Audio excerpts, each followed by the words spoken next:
Time now for sports on 104.7 The Cave. Here's Ned Reynolds. Mike, the intern, Ned Reynolds, waking up on a Tuesday morning. Had a great time last night. Big thanks again to the Alamo Draft House and our wonderful sponsors, a part of the Chiefs Happy Hour this year. It was good to see Mitch and Danon as they head back north to St. Joe. I know Mitch is going to be at training camp for a lot of the week as well, but great to hear their insights last night. Actually, I think Mitch stays up there in St. Joe that entire time, and training camp opens today. The team reported yesterday that Mitch was there for that. Danon was not. Danon's a banker. Yeah, he's got a 9 to 5, but he also can. He works for the Chiefs Radio Network, so he can. Oh heavens, yes, and he knows, and he's a former player. He knows how they feel and so forth and so on. There was one question that wasn't asked that I really did want to get in, but we were getting late and it was time to go. But I wanted to know a little bit about how Danon felt with the change in the leadership of the National Football League Players Association, because they're in a dicey situation. There are a lot of things that went on that haven't been resolved. But over and above that, a very good evening, good crowd on hand. I love the venue. The movie theater is just great, comfortable seats. Everybody enjoyed it, and we had a very good repartee, in my opinion. Yeah, I thought the staff kicked the crap out of it. They did an incredible job.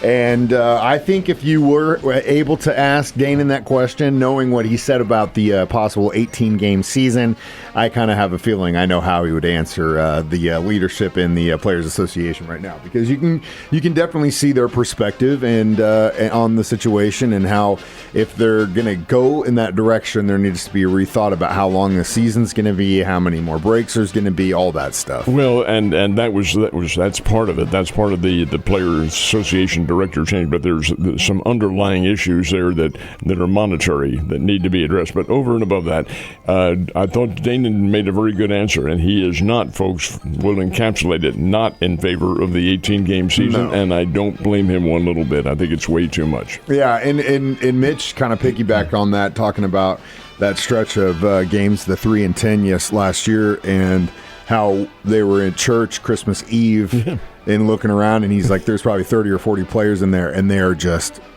wiped. And we've got to win tomorrow because we got to get the number 1 seed. And so, again, yes, there is the argument to be made that these guys are playing a game for money and all that stuff. But at the same time, that doesn't necessarily mean you should have to go out there and kill yourself to do that either. Well, it doesn't in any business. No. And everybody's in the business for the lucrative reward that you're going to get, and allegedly lucrative, and in the pro football and pro baseball and sports venues, it is. But the fact of the matter remains, there has to be a certain sensitivity, and I think they will. Yeah. We'll definitely have the entire interview and conversation up on our website later today, 1047thecave.com. So if you couldn't be there, you can at least hear what we talked about and download it for free on our 104.7 The Cave app. We got a young QB from BYU who's getting the hell out of there. He is, and he's getting out because he's been kicked off the team. This is Jake Retzloff, who is Brigham Young's top quarterback, and a very good quarterback, a top-rated QB in terms of All-America status and all that sort of thing. But he's been kicked out of school for rules violations, which involved not football, but his student activities, let's put it that way. They were not in the same scope that Brigham Young demands of their student body. Anyway, he is out of school, kicked out at Provo, and transferring to Tulane in New Orleans. Now, Tulane is an outstanding academic institution. They play in the American Athletic Conference with my school and Army and Navy, and Tulsa is in the AAU as well. But it'll be good competition for this kid Retzloff, who's a very, very good quarterback, and Tulane will benefit from that. And it'll be interesting to see what those guys do. But again, that was something else mentioned I talked about before the conversation, was this college situation and how it's just going to get so hard for schools like MSU. When you're looking at these kids, they're getting this kind of money moving around like this, man, that's the recruiting game is about to change to more of like a used car salesman game. Pro golf, where are we at this weekend? This is following the British Open, of course. So the PGA Tour goes to Minnesota, to Blaine, Minnesota, for the 3M Classic. It is not one of the higher purses. It's under $9 million. So I suspect that some of the big names who've been in Great Britain, and actually for a couple of weeks because they played in the Scottish Open as well, they'll probably take this week off. But it is the 3M Classic in Blaine, Minnesota, and there are points to be gained for the FedEx Championships coming up at the end of August. Cardinals in the Rockies right now. They got to win this series, and there cannot be any mistakes on this one at all. No, there cannot be. And we, talking to some of my constituents and colleagues, came to the conclusion that 3 out of 3 is really the optimum. Obviously, it would be winning 3 out of 3, but the very least is 2 out of 3. When the Cardinals fell behind 2-0, I didn't really feel like the St. Louis Ball Club was in any danger because Colorado is not very good, folks. The starting pitcher last night for Colorado, pitched for the Springfield Cardinals not too many years ago, Austin Gomber, and he was involved in a trade with the Rockies and so forth and so on. He got the start. What's this? A virtual minor leaguer starting against St. Louis? Well, that's not going to work. Anyway, Colorado got a 2-0 lead. Cardinals came back and immediately tied it. And then Wilson Contreras, who had 3 hits on the night, went to work. And the Cardinals banged out 15 hits against a very poor baseball team and win the game 6-2. Now, St. Louis, I think they sweep this series. I think they'll win again tonight and then on Wednesday afternoon, and they pretty much have to because they're still 8.5 games out. Well, wait a minute. How can they still be 8.5 games out? And here you have the Cardinals winning and the Cubs losing? That's because the Cubs are no longer in first place, and we'll talk about that.